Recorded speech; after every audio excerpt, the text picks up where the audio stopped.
의병부대 대장 홍범도가 이 일본에 맞서 연전연승을 거두었던 이때 홍범도의 삶을 정말 송두리째 뒤흔들어 버리는 엄청난 사건이 벌어집니다. 아이고야. 왜냐면 일제가 홍범도의 아내와 두 아들을 납치한 겁니다. 아유.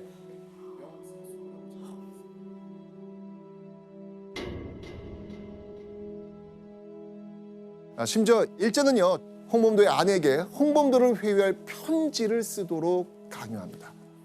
만약 이 회유의 편지를 쓰지 않으면 너 본인과 아들을 죽이겠다고. 그리고 그 시체로 어육을 만들겠다. 이런 무시무시한 협박까지 합니다. 자, 이 잔혹한 일본군에게 과연 홍범도의 아내는 어떻게 대응했을까요? 써야죠. 아들 저 생각해서. 애들도 있고 하니. 그렇죠. 그런데 어떤 회유와 협박에도 홍범도의 부인은 완강히 거부하며 버팁니다. 자, 버티면 버틸수록 일제는 이 아내한테 어떻게 했을까요? 더 심하게 협박하고 협박하고 고문하고. 고문하고. 맞습니다. 결국 홍범도 아내는 고문 후유증으로 숨을 거둡니다.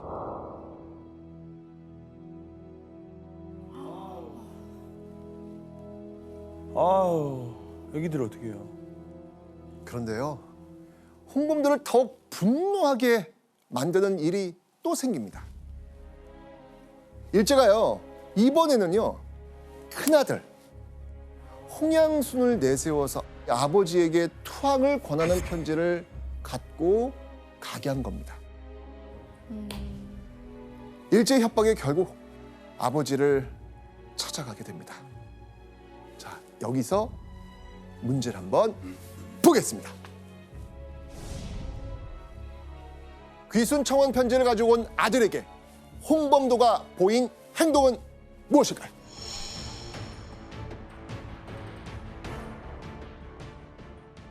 결국 홍양순은요, 이후에 아버지의 뜻을 이어받아서 홍범도와 함께 항일 무장투쟁에 동참합니다. 자, 그런데요, 얼마 후 이런 일이 벌어집니다.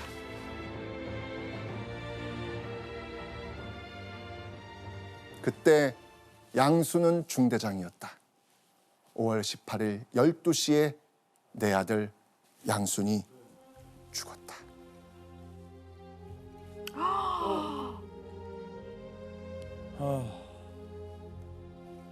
아들 홍양순이 일본군과의 전투에서 목숨을 잃은 겁니다. 불과 몇 개월 만에 연달아서 아내와 아들을 일제의 손에 잃어버린 거죠.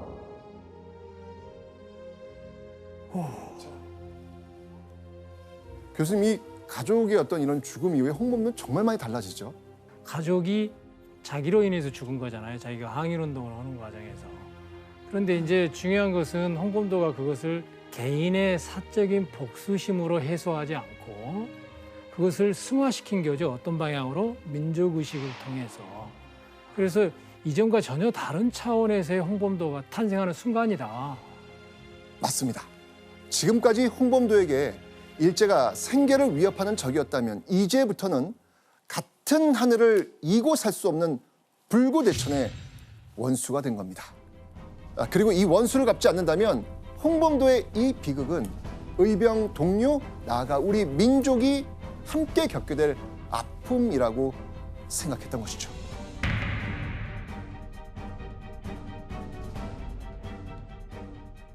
가족을 잃은 홍범도의 분노. 자, 그는 이 분노를 어떻게 해결했을까요? 조금 더 파이팅 연구를 있게. 했을 것 같아요. 더 모으고 어떻게든. 일본군을 더 공격하고 뭐 했겠죠.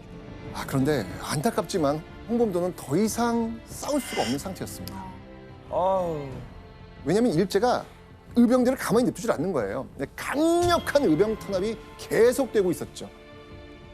자, 이러지도 저러지도 못하게 된 홍범도는요, 큰 결심을 하게 됩니다. 아내와 아들을 잃은 그해 1908년 11월 홍범도가 자신의 조국을 떠나기로 결심합니다. 자, 그렇게 당시 러시아 제국 땅이었던 연해주로 향했던 홍범도. 자, 그런데 이곳 연해주에서도 의병 활동을 재개하는 게 쉽지 않았습니다. 러시아가 그 일본과의 그 외교 마찰을 피하기 위해서 일본이 맞서 싸우려고 했던 그 항일 무장 세력들을 감시하고 있는 상황이었거든요. 게다가 1910년 조선으로부터 충격적인 소식이 들려오겠죠. 뭘까요? 1910년. 경수국씨. 그렇죠, 경소국지. 일본에게 국권을 빼앗긴 겁니다. 자, 이러니 일본이 장악하고 있는 조선으로 돌아갈 수도 없고 러시아에서 의병 활동도 여의치 않고. 아 이제 근데 갈 데가 없는데. 그러면. 방법이 없는데. 그죠? 사냥꾼 출신의 홍범도 호랑이를 사냥하던 그때처럼요, 몸을 낮추고 기회가 올 때까지 때를 기다리기로 합니다. 그리고 10여 년의 시간이 흐른 1919년, 때를 기다리고 있던 이 홍범도에게 다시 한번 일어날 수 있게 되는 계기가 생깁니다.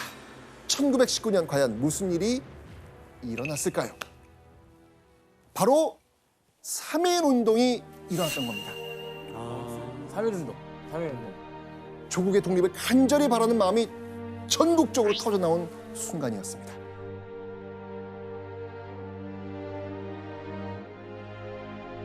삼일운동 딱 떠오르는 그 소리. 대한독립 만세! 이런 저항의 바람이 불게 되니까 국경을 넘어 연해주와 만주까지 일제에 맞서 무장 투쟁을 하겠다면서 다시 한번 들고 일어선 것이죠. 그리고 이때 바로 이 글이 선포됩니다. 당당한 독립군으로 몸을 포연 탄호 중에 던져 반만년 역사를 광영케 하며 국토를 회복하여 자손 만대에 행복을 주는 것이 우리 독립군의 목적이요 또한 민족을 위하는 본이라. 자, 이게 무슨 말이겠습니까? 총포의 연기와 비오듯 하는 탄알 속에 몸을 던져서 민족과 자손에게 무엇을 주겠다? 행복을 주겠다는 겁니다. 자, 그런데요, 이 글에서 특히 주목할 부분이 있습니다. 아. 대한독립군 대장. 대장. 홍범도. 맞습니다. 1919년 만세운동 이후 이 모여든 의병을 홍범도가 군대 조직으로 재편해서 대한독립군이란 독립군 조직의 대장이 된 겁니다. 이때 홍범도의 나이가 52세였습니다. 시간 많이 지났구나. 그렇죠. 쉰이 넘은 나이에 연해주 땅에서 그동안 준비했던 모든 자원을 총동원해서 이제 대한독립군 대장 홍범도가 된 겁니다. 10여 년을 기다렸던 순간이었습니다. 자, 그렇게 홍범도는요, 본격적인 독립전쟁을 위해서 300여 명의 대한독립군을 이끌고 이곳에 자리를 잡습니다. 바로 이 간도라는 지역이 있는데요. 그 중에서도 바로 북간도입니다. 북간도. 자, 그런데 왜 하필 북간도였을까요? 바로 뭔가 위니까. 바로 위니까. 그 이유, 당시 이 북간도에는요, 조선인들이 아주 많이 살고 있었습니다. 게다가요, 이 북간도에는 다른 독립운동 단체들이 많이 있었거든요. 자, 그래서 홍범도는요, 이때 이 기회를 놓치지 않습니다.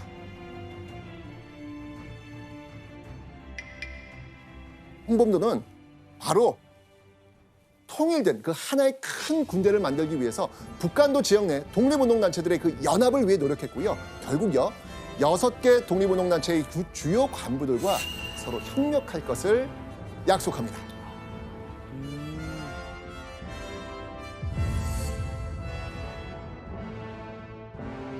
자, 이 700여 명에 달하는 연합 독립군의 총 지휘를 맡았던 인물 누구였을까요? 홍범도. 맞습니다. 바로 홍범도였습니다. 마치 이 삿갓을 좀 뒤집어 놓은 모양, 이런 모양을 갖고 있거든요. 그래서 일본이나 중국의 눈을 피해서 군대를 모으기 좋은 데다가 외부의 공격을 방어하기 쉬운 정말 최적의 장소였던 것입니다. 아, 자, 이때 연합 독립군을 이끌고 있었던 홍범도의 전략, 과연 무엇이었을까요? 홍범도 얘기를 들었으면 그 주 전략 혹시 뭔지 아 조사가 그렇죠. 느낌 오지 아까도 않아요? 나왔듯이 딱 치고 빠지고 치고 빠질 수 있는 게릴라 전투가 아니야. 맞습니다. 자, 봉오동에 모여든 700여 명의 연합 독립군, 이들의 타깃은요, 중국과 조선의 국경을 지키고 있었던 함경북도 지역의 일본군 소대였습니다.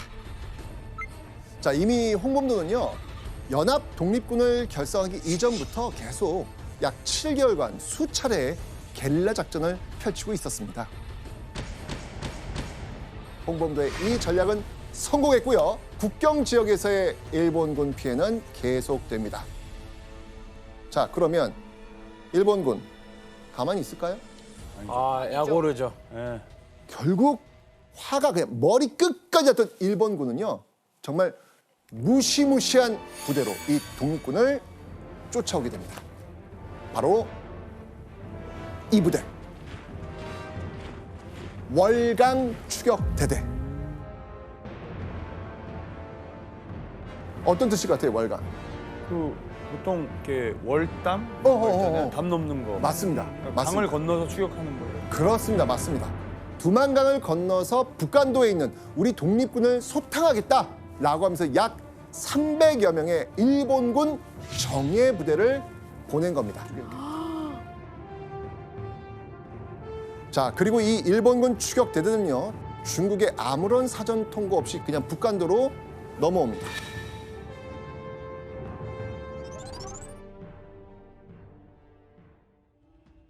자, 그렇게 1920년 6월 7일 새벽 6시경 봉오동 입구로 진입하는 일본군을 목격한 독립군. 자, 일본군을 보자마자요, 탕탕탕 몇 발의 사격을 시도한 뒤 이 독립군들이 불이 나게 도망을 갑니다.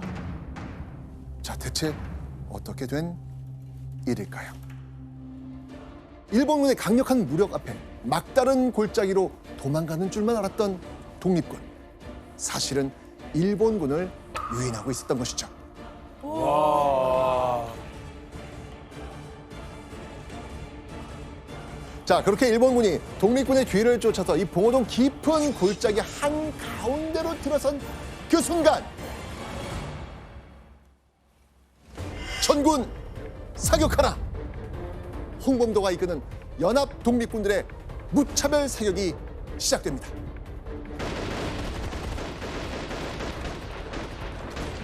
정면과 막 오른쪽, 왼쪽 3면에서 총탄이 날아왔거든요. 일본의 월강 추격대대는요, 그때서야 포위됐다는 사실을 알아차리죠.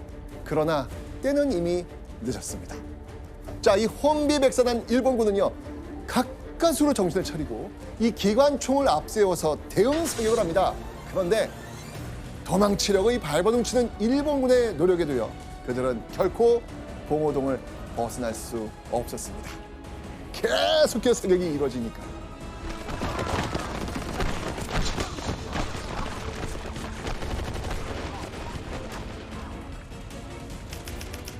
그렇게 봉오동에서 총격전이 계속되던 오후 4시 20분경 갑자기 이상한 일이 일어납니다.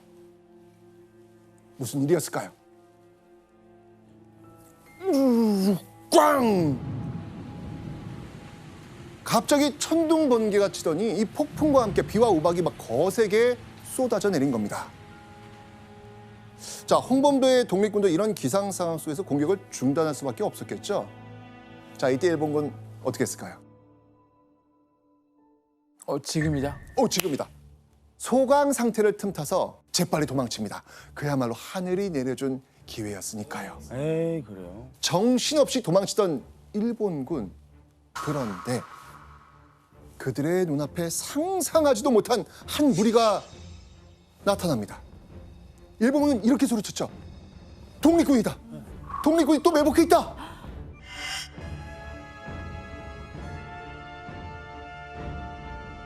아니 그러면은 그 독립군이 그 일본군이 도망갈 거를 계산해서 기다리고 있었던 건가요? 과연 무엇이었을까요? 그렇게 이 총격전이 다시 가열차게 시작됩니다. 그런데 일본군이 총을 쏜 대상, 놀랍게도 독립군이 아니었습니다. 뭐라고요?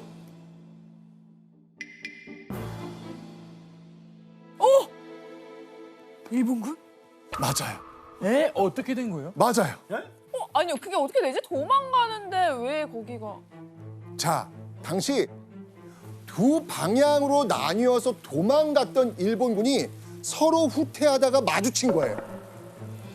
뭐야 그러면? 그러다가 상대방을 막 날씨 지금 안 좋고 지금 막 보이니까. 살아야 되니까 지금 상대방을 독립군으로 착각해서 서로를 공격한 겁니다. 북간도의 독립군 그 정도는 뭐 단번에 소탕할 수 있다라고 큰 소리쳤던 이 월강 추격대대가 홍범도의 유인과 매복 전략에 보기 좋게 놀아난 겁니다. 그리고 며칠 후 독립신문에는 이런 기사가 실리죠. 독립군 승첩, 봉오동에서 적을 대파.